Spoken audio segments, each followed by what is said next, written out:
எந்த காம்ப்ரமைஸும் பண்ணிடக்கூடாதுன்றதுக்காக தான் அது என் மனசில் ரொம்ப ஆழமாக இருக்கும் அந்த எண்ணம்.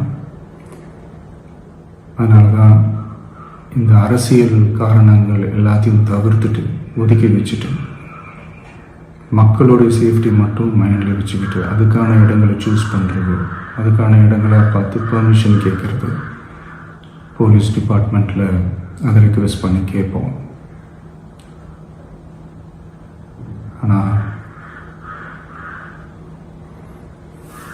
நடக்கக்கூடாதது நடந்துருச்சு.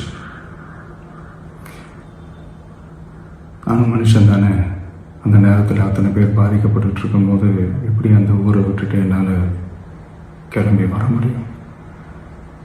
நான் திரும்ப அங்கே போகணும்னு இருந்துச்சுன்னா அதை ஒரு காரணம் காட்டி அங்கே வேறு சில பதட்டமான சுச்சுவேஷன்ஸ், வேறு சில அசம்பாவிதங்கள் அந்த மாதிரி எதுவும் நடந்துடக்கூடாதுன்றதுக்காக தான் நாங்கள் அவாய்ட் பண்ணோம். இந்த நேரத்தில் சொந்தங்களை இழந்து தவிக்கிற அத்தனை குடும்பங்களுக்கும் என்னுடைய ஆழ்ந்த இரங்கலை தெரிவிச்சுக்கிறேன். எனக்கு தெரியும் என்ன சொன்னாலும் இது ஈடையாகாதுன்னு எனக்கு தெரியும்.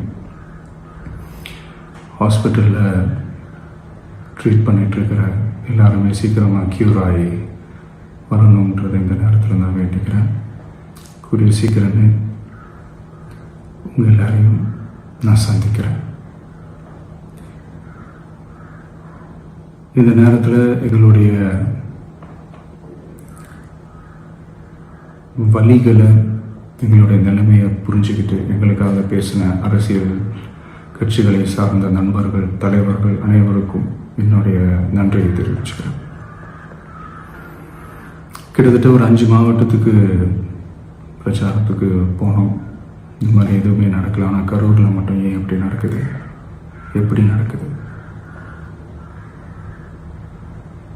மக்களுக்கு எல்லா உண்மையும் தெரியும். மக்கள் எல்லாத்தையும் பார்த்துக்கிட்டு இருக்கிறாங்க.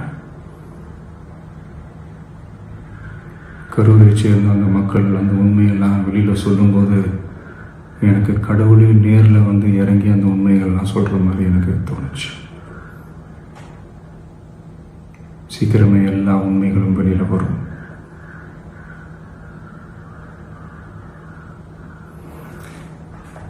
எங்களுக்கு தரப்பட்ட இடத்துல நாங்கள் போய் அந்த ஸ்பாட்டில் நின்று நாங்கள் பேசிட்டு வந்தோம். அதை தாண்டி எந்த தவறும் எங்கள் சைடில் நாங்கள் எதுவுமே செய்யலை. பட் இருந்தாலும் எங்கள் கட்சியை சேர்ந்த நிர்வாகிகள், தோழர்கள் மேலே எஃப்ஐஆர், அது மட்டும் இல்லை சோஷியல் மீடியாவை சேர்ந்த நண்பர்கள், தோழர்கள் அவங்க மேலே எஃப்ஐஆர்லாம் போட்டு இப்போ பிடிச்சிக்கிட்டு இருக்கிறாங்க.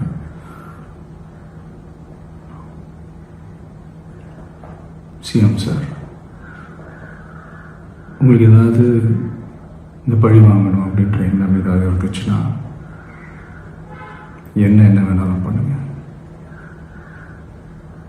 அவங்க மேலே கை வைக்காதீங்க. நான் ஒன்று வீட்டில் இருப்பேன், இல்லை நான் ஆஃபீஸில் இருப்பேன். என்ன வேணாலும் செய்யுங்க.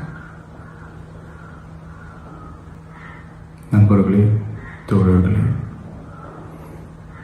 நம்மளுடைய அரசியல் பயணம் இன்னும் ஸ்ட்ராங்காக, இன்னும் தைரியத்தோட கண்டினியூ ஆகும்.